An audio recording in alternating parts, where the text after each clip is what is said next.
Bonjour, il doit être rendu 7h30, 8h le matin, ça fait depuis 6h que je navigue. Je suis parti de un de mes ancrages préférés ici dans la mer de Cortez à San Evaristo vers à peu près 6h du matin. Je pensais jamais faire une vidéo comme ça. Comprenez, moi je regarde pas beaucoup de YouTube de voile parce que ça fait depuis 2013 que je vis sur un bateau, donc pour moi le facteur divertissant de regarder des vidéos YouTube de bateaux ou de voile est très limité. Je suis pas très. Mais tu sais, comme. Donc, je suis pas connaissant des YouTube de voile. Je fais de la voile.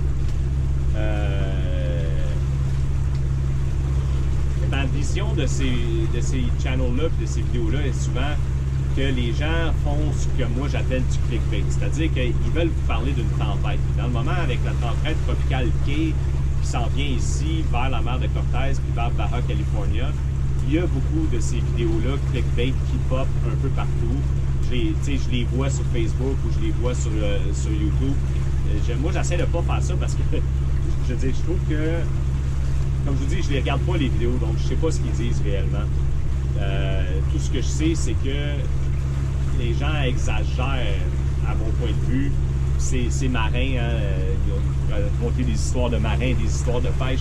Ces marins d'exagérer puis de vouloir conter des belles histoires d'aventure, puis ça fait partie à quelque part de la tradition de la mer, j'imagine. Ça existe depuis avant YouTube puis avant Facebook. Donc, écoutez, je suis dans le moment, je m'en vais à La Paz, comme vous voyez, là, je navigue. La mer est super calme, c'est super tranquille. On a eu une journée de voile fantastique, de rêve hier, avec un beau vent du nord-ouest qui nous a permis d'économiser du fuel parce que la tank de fuel est basse un peu. Et c'est ça, en voyant les prévisions météo, c'est quand même pas une petite tempête. Pour la mer de Cortez, je dirais que c'est une grosse tempête. Ils annoncent 60 000 à l'heure de vent soutenu dans le cœur de la tempête. C'est beaucoup, c'est plus que d'habitude ici. C'est 55 nœuds. C'est pas le 110 nœuds des Caraïbes, vous comprenez? Alors, les gens qui sont dans les Caraïbes et qui voient une tempête tropicale comme ça qui arrive, puis c'est 110 nœuds de vent, bien 110 nœuds, c'est une chose, puis 55 nœuds, c'est une chose complètement autre. C'est pas du tout la même chose. Le facteur de force du vent, tout le monde le sait, c'est exponentiel. Donc, de 55 à 110, on n'a pas doublé la force de la tempête. On l'a multiplié par 8, probablement, la puissance de cette tempête-là. Donc, même si c'est une grosse tempête pour la région ici, c'est relativement une petite tempête. Elle va arriver ici dans ma zone mercredi, selon les forecasts de NOAA. Donc, je reviens aux données rationnelles. Pour moi, c'est les données objectives rationnelles de base, c'est toujours ce que je regarde. Pas le YouTube, pas le clickbait, pas la vidéo de Monsieur Untel. Je m'en fous. Je regarde les données de National Hurricane Center de NOAA. On me dit 60 000 à l'heure de vent. Ça va passer au large de Cabo, ça va rester, puis ça va longer le long de la côte. Donc, définitivement, ça va affecter la région dans laquelle je suis, qui est la mer de Cortez. Que je sois d'un côté ou de l'autre, je vais être affecté un peu moins du côté de la mer de Cortez. Il y a quand même les montagnes qui vont nous protéger un peu. L'option la plus sécuritaire pour moi, dans le moment, c'est d'aller à La Paz et de me trouver un quai. Or, de plus en plus, dans l'ère post-Covid, je ne sais pas pourquoi, c'est très difficile de trouver un quai dans les marinas. Et j'ai un quai de réservé le 9 septembre à Marina Cortez, qui est une journée après que la tempête arrive. C'est pas idéal, parce qu'évidemment, quand la tempête va arriver, on va essayer de ne pas bouger. Donc, dans le moment, je me dirige vers La Paz pour essayer de trouver un quai adéquat, protégé. D'autre chose, c'est que ma marina préférée à La Paz, qui est Marina Cortez, c'est pas le meilleur endroit pour être bien protégé quand il y a des tempêtes, quand il y a du gros temps.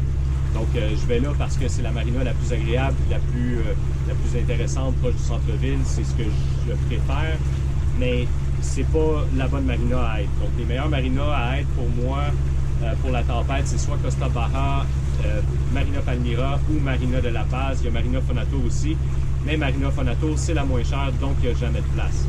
Alors, je vais à La Paz ce matin. Je vais être à La Paz ce soir. Ce soir vers à peu près 4h30, 5h. On s'entend, je ne serai pas là à 10h ce soir. Je vais tout faire pour essayer de trouver un quai dans le port de La Paz le mieux protégé possible. Ça va être difficile. Si je ne réussis pas à trouver un quai, À ce moment-là, je vais m'organiser pour faire une épicerie parce que je suis aussi bas en épicerie. Je vais reprendre une pleine tank de fuel. Puis j'ai l'option d'aller m'ancrer soit à Pichilingue, qui est quand même bien protégé, ou encore mieux protégé, c'est l'île d'Espiritu Santo avec Ensenada Cardonal et tout ça. Il faut aussi comprendre que les ancrages ici sont merveilleux au sens où il y a 15 pieds d'eau sur une zone très grande dans le sable.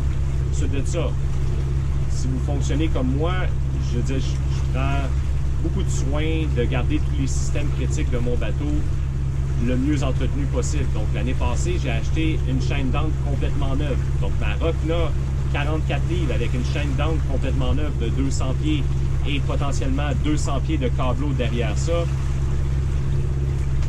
C'est très solide. C'est très solide déjà comme ancrage. Maintenant, j'ai aussi une Delta 35 livres que je peux mettre en tandem derrière la Rocna qui peut aider si les fonds sont relativement mous et tiennent pas bien. Dans le sable, ça m'aidera pas beaucoup.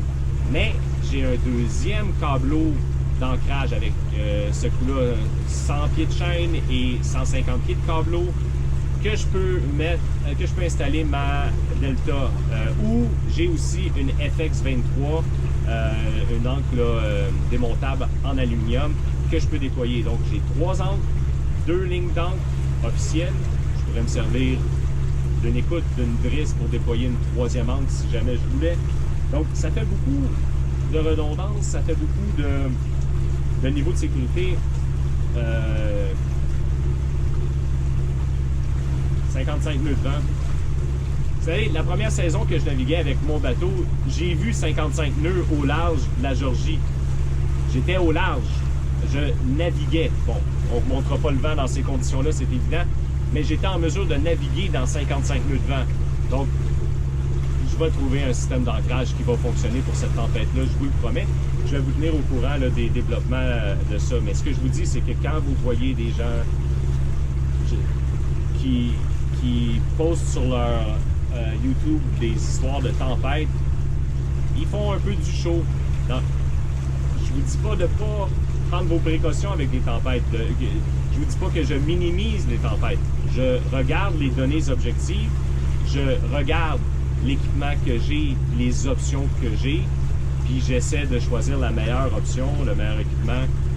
Puis normalement, ça marche plutôt bien depuis 9 ans que je navigue. Fait qu'on va voir ce que celle-là va nous amener.